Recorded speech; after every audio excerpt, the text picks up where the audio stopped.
আরে চাচ্চু, আমি তো জানতাম না যে তোমাদের ভাস্তি এখনো আগের মতোই আছে। আমি ভেবেছিলাম হয়তো সময়ের সাথে বড় হয়ে গেছে ও, কিন্তু আমার ধারণাকে ভুল প্রমাণ করে দিল তুরফা। যে ও শরীরে বড় হলেও সব দিক থেকে এখনো সেই ছোটবেলার মতো স্টুপিড আছে। পূর্ণর কথায় চাপা পড়ে গেল চাচ্চুর কথা। হেসে উঠলেন চাচু। একই সঙ্গে আরেক দফা হাসির রোল পড়লো উঠান জোরে। লোকটা মনে হয় আজ আমাকে হেনস্থা করার জন্যই মুখ খুলেছেন বারবার। ওনার দিকে অগ্নিদৃষ্টি নিক্ষেপ করে ভাবলাম আমি। এরই মাঝে পূর্ণ একটা শয়তানি হাসি দিলেন আমার দিকে তাকিয়ে। মুখ বাঁকিয়ে ওনার থেকে দৃষ্টি ফিরিয়ে আমি দাদিকে বললাম, আচ্ছা দাদি, এসব বাদ দাও। আমি যাওয়ার পর কি কি মজার ঘটনা ঘটেছে ঈদে, আমি কি কি মিস করেছি সেগুলো বলো। কতদিন ধরে ইচ্ছে ছিল পরিবারের সাথে আড্ডা দেওয়ার, গল্প করার। আজ পূরণ হবে। সব গল্প শুনতে চাই আমি।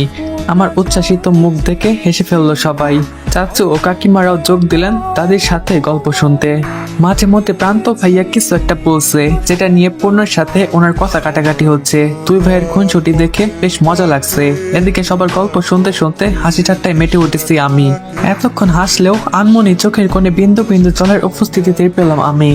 তবে কেউ দেখে ফেলার আগেই তা দ্রুত মুছে ফেললাম। এত বছর পর এই প্রথম কোনো আড্ডায় নিজেকে পর লাগছে না, কেননা আশেপাশে যারা আছেন তারা সবাই আমার আপন মানুষ, আমার আপন জন। দাদু বাড়ির বিশাল উঠানটা এই হালকা শীতের মধ্যেও সরগম হয়ে আছে এত প্রাণের উপস্থিত পেয়ে। হাসি মুখে মাথার উপরের বিশাল আকাশের দিকে তাকালাম আমি।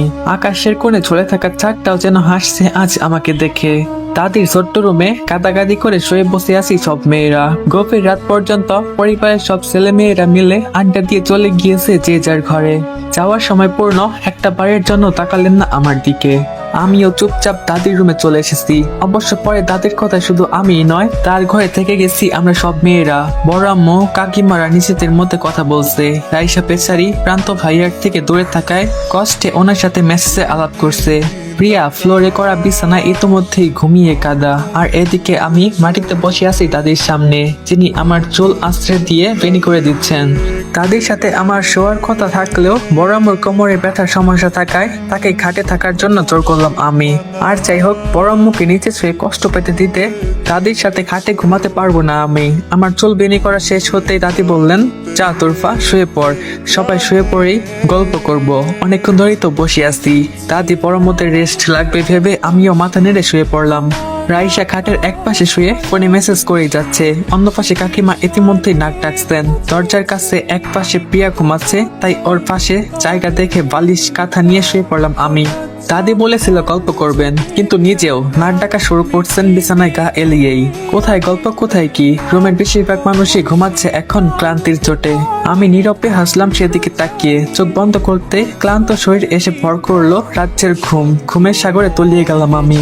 গায়ে হিমবায়ু অনুভব করতেই ঘুমের রেশ কেটে গেল আমার। গায়ের কাঁটাটা সরে গেছে বুঝে চোখ বন্ধ করে খোঁজার চেষ্টা করলাম। না পেয়ে চোখ খুলে পাশে তাকিয়ে দেখি প্রিয়া আমার কাঁথাটা টেনে কোলবালিশ বানিয়ে ঘুমাচ্ছে।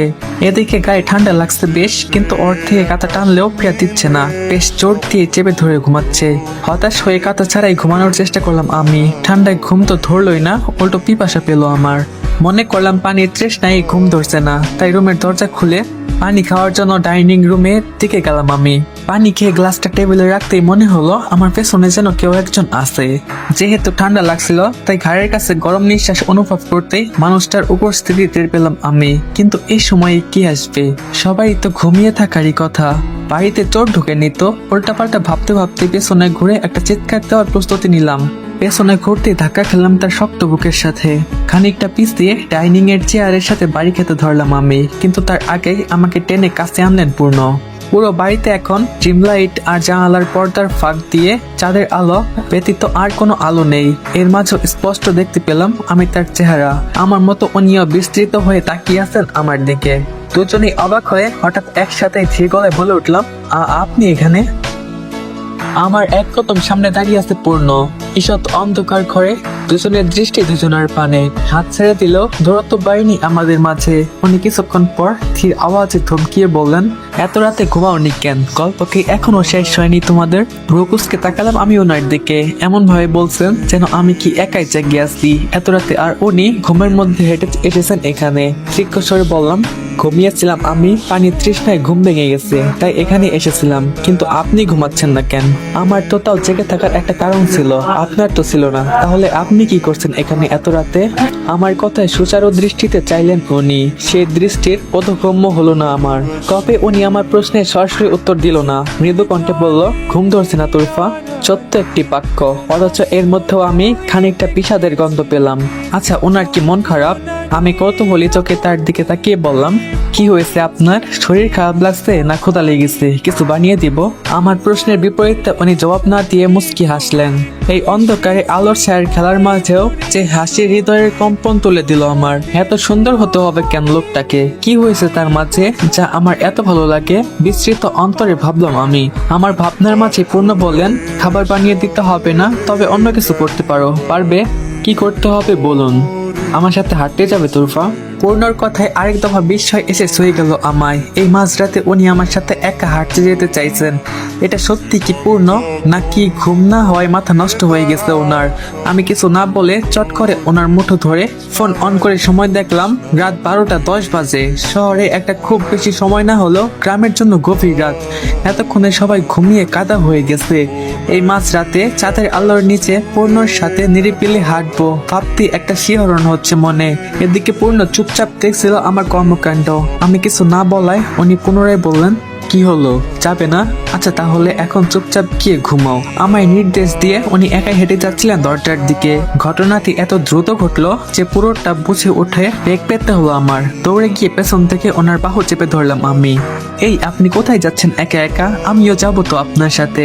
আমার কথার মাঝেই ইতিমধ্যেই আমরা দরজার বাহিরে চলে এসেছি। পূর্ণ আমার হাত ছেড়ে বাড়ির গেট লাগিয়ে সে পুনরায় আমার হাত ধরলেন।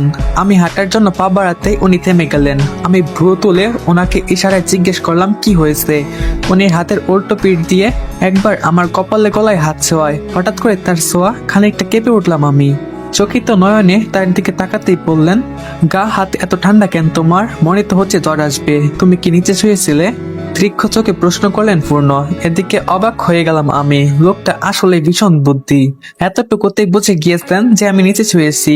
জিভ দিয়ে শুষ্ক ঠোঁট জোড়া ভিজিয়ে পড়লাম, আসলে বড় আম্মুর কোমরের ব্যথার জন্য ওনাকে দাদির সাথে শুতে বলেছি। আপনি তো জানেনই এটা।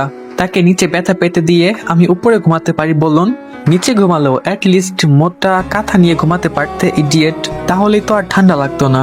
ওনাকে কিভাবে বলবো কাঁথার কাহিনী, তাই আমতা আমতা করে বললাম, আসলে কাঁথা নিয়েই শুয়েছিলাম, কিন্তু প্রিয়া ঘুমের মাঝে কাঁথা নিয়ে নিয়েছে, আর তুমিও অন্য কাঁথা না নিয়ে কাঁথা ছাড়াই ঘুমিয়েছো, রাইট? আমার মুখ থেকে কথা ছিনিয়ে নিয়ে বললেন উনি। তার কথায় ধীরে মাথা নাড়লাম আমি। উনি দাঁতে দাঁত চেপে বললেন, বাহ, কত মহান কাজ করেছো তুমি। স্টুপিড কি সাধে বলি তোমায়, বেয়াদব। আপনি রেগে যাচ্ছেন কেন? আশ্চর্য, একদিন ঠান্ডা লাগলে কিচ্ছুই হবে না। আর তাছাড়াও নিচে ঘুমানোর অভ্যাস আছে আমার। এত বছর কতবারই তো কাঁথা ছাড়া নিচে ঘুমিয়েছি। এত বছর আমি ছিলাম না, এখন আমি আছি। এখন থেকে আর কোনো অযত্ন হতে দেবো না তোমার, বুঝছো? পূর্ণ অতি কোমল ও শান্ত গলায় বললেন কথাটি, যেটি বেশ এলোমেলো ভাবে আমার কর্ণকুহরে এসে ধাক্কা খেলো। একই সাথে বেসামাল করে দিল আমার মন। এতটা আবেগ দিয়ে কথা বললেন, এভাবে বলতে পারেন উনি? জানা ছিল না তো আমার। আর কত ভাবে অবাক করবেন উনি আমায়।